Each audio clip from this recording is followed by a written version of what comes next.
Welcome to my 2023 Houston Texans preview. Here's how the previews work. I start off with 3 things I like about the Houston Texans, followed by 3 things I don't like. Then I'll break down the Houston Texans schedule. Then at the end, I look at the yearly win total odds and I reveal if I'm going to put action down on the Houston Texans. Let's kick this off with the first thing I like about the Houston Texans. First thing I like about the Houston Texans is their draft, specifically CJ Stroud and Will Anderson. I've always believed in order to build a Super Bowl team, you need a quarterback, a left tackle, and an edge rusher. You already got Laramie Tunsil, one of the best left tackles in the game. Now with this draft, you got my quarterback number 1 and my number 1 edge rusher. Anderson would have been the number 1 pick in last year's draft, so you get him at 3 this year. That's not bad. Second thing I like about the Texans is their head coaching hire, DeMeco Ryans. He's technically their 5th head coach in the last 4 years, but I think the Texans really got it right this time. Normally, I would not give such high praise to somebody who's never been an NFL head coach before, but this is an exception. Ryans played for the Texans the first 6 years of his NFL career.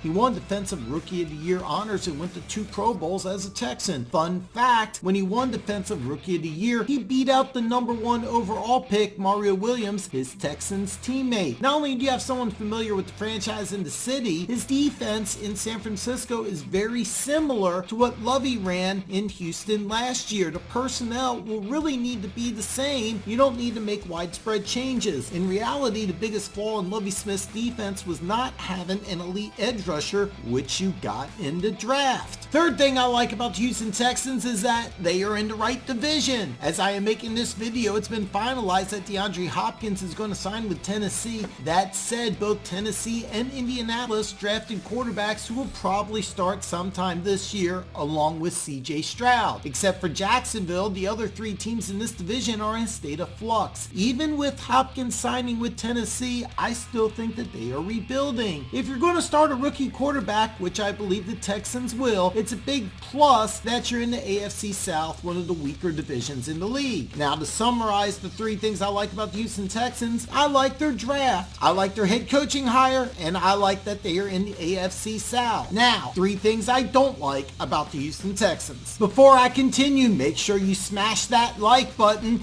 and if this is your first time here and you like football, hit that subscribe button. Now, let's continue with the show. The first thing I don't like about the Houston Texans is that they're banking heavily on rookies being productive year 1. Yes, I do like the Texans draft, and I love CJ Stroud and Will Anderson and firmly believe they are going to be great players. But if these 2 are not highly productive players year 1, this is going to be a very long year for the Houston Texans. Remember, their first round pick in 2024 goes to Arizona, and the NFL is a completely different game than college. Will Anderson switching positions, and CJ Stroud had more skill position talent at Ohio State than he does here in Houston. This is directly related to the second thing I don't like about the Texans, and that is they don't have a number 1 wide receiver. Now I'm making this video mid-July, and it is unknown if CJ Stroud is starting day 1, but I firmly believe CJ Stroud will be the starter opening day for the Texans. Even if he's not, sooner or later this season Stroud will start, and on 3rd and long, who is option number 1? Who is the Texans' go-to guy? Now they did add Dalton Schultz and Robert Woods. John Mechie returns from cancer, but with a rookie starting quarterback, I would have liked to see the Texans get Stroud more help. And that is part of the third thing that I don't like about the Texans. They didn't get enough weapons. Yesterday I released a video on the Bears, and before the draft they signed 2 stud linebackers and traded for DJ Moore. Last year Jacksonville signed players on both sides of the ball combined with a good draft, and they went from number 1 pick to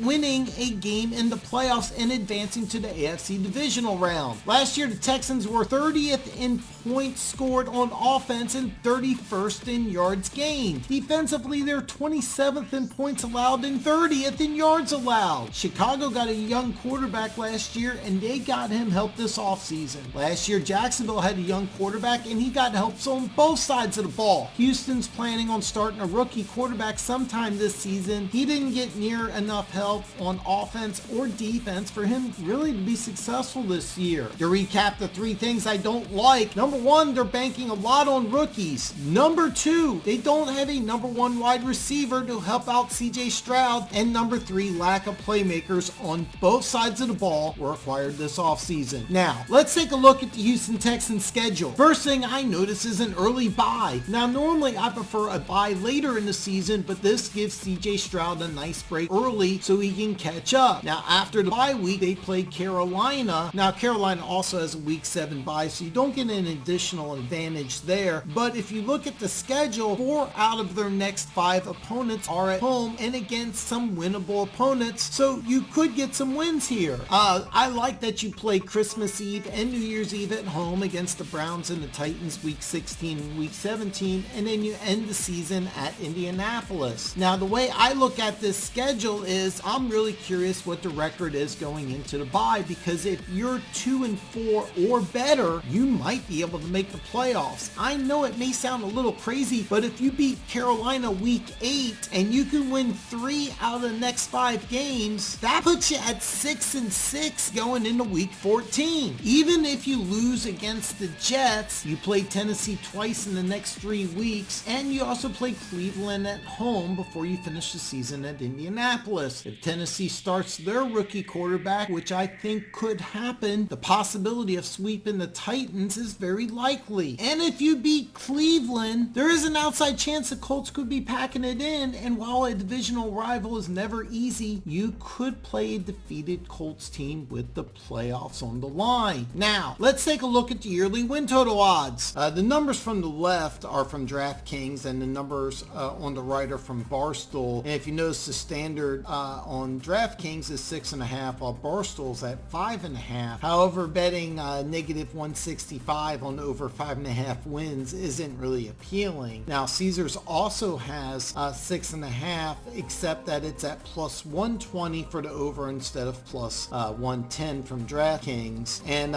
you can also check out, if you're not familiar with sports betting, check out this video right here, kind of a 101 tutorial on how to bet on NFL over-unders. Now, I'm bringing this plus 120 up for over 6.5 because I think it's very possible for the Houston Texans to get to 7 wins. If they can go 3-3 in the division, I'm looking at after the bye, they could easily beat Carolina and win 3 out of their next 4 home games. That alone gets you to 7, and that would be my bet because I'm expecting Houston to be about 7 or 8 win team, so I would take over 6.5. But I'm not placing the action on the Houston Texans this year. Now, this is my opinion, but I really want to hear what you think. How would the Houston Texans do in 2023? Drop a comment below and let's talk football. Now, I'm previewing all 32 teams this year. The playlist for all 32 teams is listed in the description below. Tomorrow, I'm breaking down the Arizona Cardinals. I'll see you tomorrow.